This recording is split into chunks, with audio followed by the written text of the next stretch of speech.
नमस्कार।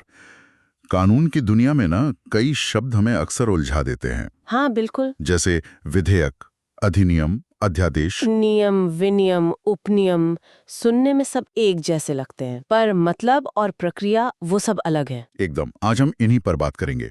हमारे पास कानूनी शब्दों की विस्तृत व्याख्या नाम का एक स्रोत है और एक सर्वे नोट भी है। जानकारी 24 जून 2025 तक अपडेटेड है। हाँ, और कोशिश यही रहेगी कि इनके बीच का जो फर्क है उसे आसान भाषा में समझें। और ये भी कि भारत में कानून आखिर बनता कैसे है, लागू कैसे होता है, और ये जानना क्यों जरूरी है हम सब के लिए।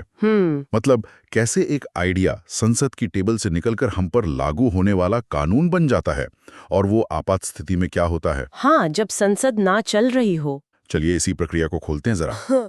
तो शुरू करते हैं विधेयक यानी बिल से। ये समझिए कानून बनने का पहला कदम है ना। हाँ बिल्कुल। संसद या विधानसभा में चर्चा के लिए रखा गया एक मसौदा। जैसे मान लीजिए सिंगल यूज प्लास्टिक बैन करने का प्रस्ताव आए। सही, ये सिर्फ एक प्रस्ताव है, अभी कानून नहीं बना। सरकार ला सकती है या फिर कोई सदस्य भी पेश कर सकता है। अच्छा। और कई बार तो विधेयक बस प्रस्ताव ही रह जाते हैं, आगे बढ़ ही नहीं पाते। जिन्हें पास होना होता है उन्हें पहले सदन में बहुमत चाहिए और फिर राष्ट्रपति या राज्यपाल की मंजूरी। तो जब ये विधेयक पास हो गया और राष्ट्रपति ने हाँ कर दी, तब वो बन जाता है अधिनियम यानी एक्ट, एक असली कानून। बिल्कुल सही। अधिनियम एक औपचारिक कानून है। ये नागरिकों पर, संस्थाओं पर, सब पर लागू होता है, बाध्यकारी होता है। जैसे मान लीजिए स्कूल यूनिफॉर्म अनिवार्य करने वाला विधेयक पास होकर राष्ट्रीय स्कूल यूनिफॉर्म अधिनियम बन गया, तो फिर ये कानूनी तौर पर लागू होगा। मतलब मानना ही पड़ेगा। हाँ, और उसमें नियम, उल्लंघन पर सजा वगैरह का प्रावधान भी होगा। और ये तब तक लागू रहता है जब तक इसे बदला ना जाए या खत्म न किया जाए। ये है प्राथमिक कानून। प्राथमिक कानून मतलब मेन लॉ, है ना? हाँ, कानून का मुख्य ढांचा। ठीक है, पर सोचिए अगर संसद का सेशन ही नहीं चल रहा और देश में कोई इमरजेंसी आ गई। मान लीजिए अचानक कोई बीमारी फैली और फौरन मास्क पहनना जरूरी करना है। बहुत अच्छा सवाल है। ऐसी ही स्थितियों के लिए होता है अध्यादेश यानी ऑर्डिनेंस। अच्छा, अध्यादेश। हाँ, ये एक तरह का अस्थायी कानून है। इसे कार्यपालिका जारी करती है। मतलब केंद्र में राष्ट्रपति अनुच्छेद 123 के तहत और राज्य में राज्यपाल अनुच्छेद 213 के तहत। पर ये तभी जब विधानमंडल या संसद सत्र में ना हो। जी हाँ बिल्कुल, जब वो सत्र में नहीं होते। इसका असर अधिनियम जैसा ही होता है, पर ये टेम्पररी है। टेम्परेरी मतलब कब तक? अधिकतम 6 महीने और 6 हफ्ते तक।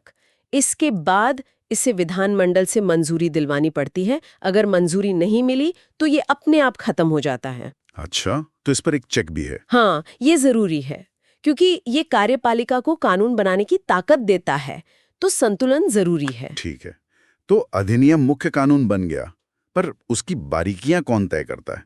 जैसे वो यूनिफॉर्म एक्ट वाला उदाहरण लें, तो कपड़ा कौन सा होगा, स्कूल उसे खरीदेंगे कैसे, ये सब? हाँ, ये अच्छा पॉइंट है।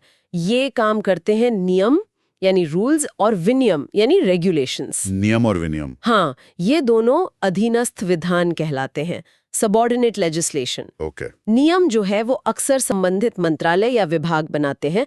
जैसे यूनिफॉर्म एक्ट के लिए शिक्षा मंत्रालय नियम बनाएगा कि उसे लागू कैसे करना है। और विनियम भी कुछ ऐसे ही होते हैं, पर इन्हें अक्सर खास नियामक एजेंसियां जारी करती हैं, जैसे सेबी, आरबीआई या फिर competition commission of India, CCI. अच्छा, जैसे सेबी शेयर मार्केट के लिए या आरबीआई बैंकों के लिए। बिल्कुल, ये अपने खास क्षेत्र के लिए तकनीकी या प्रक्रिया से जुड़े डिटेल तय करते हैं। जैसे सीसीआई ये तय कर सकता है कि कंपनियों से जुर्माना कैसे वसूला जाएगा। ये सब अधिनियम के दायरे में ही होता है और इन्हें सरकारी गजट में छापना जरूरी होता है। हाँ, और यहीं पर वो बहस भी आती है ना कि कहीं कार्यपालिका नियम विनियम बनाने के बहाने ज्यादा ताकत तो नहीं ले रही, वो डेलीगेटेड लेजिस्लेशन वाली बात। हाँ, ये एक महत्वपूर्ण बहस है, पर रोजमर्रा के काम के लिए ये जरूरी भी लगते हैं। सही बात है। अच्छा, अब आते हैं उपनियम यानी बाय लॉस पर। क्या ये और भी लोकल लेवल के नियम हैं? जैसे हमारे शहर में नगर निगम का नियम है कि गीला कचरा और सूखा कचरा अलग अलग देना है। मैंने देखा था वो नोटिस। एकदम सही पकड़ा आपने। उपनियम स्थानीय निकाय बनाते हैं, जैसे नगर निगम, पंचायत, अपने अधिकार क्षेत्र के लिए। हाँ बिल्कुल। ये राष्ट्रीय या राज्य के कानूनों के नीचे ही काम करते हैं, पर स्थानीय जरूरतें पूरी करते हैं। जैसे शहर की प्लानिंग, साफ सफाई या जैसे आपने कहा कचरा प्रबंधन, ये जमीनी स्तर पर व्यवस्था बनाते हैं। और हाँ, संविधान का अनुच्छेद 13(3)(a) भी है, जो कहता है कि अध्यादेश, आदेश, उपनियम, नियम, विनियम, इन सब को कानून के बराबर ही माना जाएगा अगर वो संविधान के हिसाब से हैं। अच्छा, ये तो बहुत महत्वपूर्ण बात है। तो अगर हम संक्षेप में देखें, एक विचार विधेयक बनता है, पास होकर अधिनियम यानी मुख्य कानून, इमरजेंसी के लिए अध्यादेश, फिर उसे लागू करने की बारीकियों के लिए नियम और विनियम, और सबसे निचले स्थानीय स्तर पर उपनियम। बिल्कुल, एक पूरी चेन है। हाँ, और ये पूरी संरचना दिखाती है कि शासन कैसे अलग-अलग स्तरों पर काम करता है, राष्ट्रीय नीति से लेकर स्थानीय काम तक।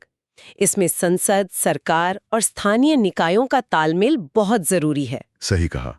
पूरी प्रक्रिया अब काफी साफ हो गई है। अच्छा है। से भटके नहीं। ये सोचने वाली बात है। हाँ, इसी सवाल के साथ आज की चर्चा यहीं समाप्त करते हैं। सोचने के लिए एक मुद्दा जरूर है।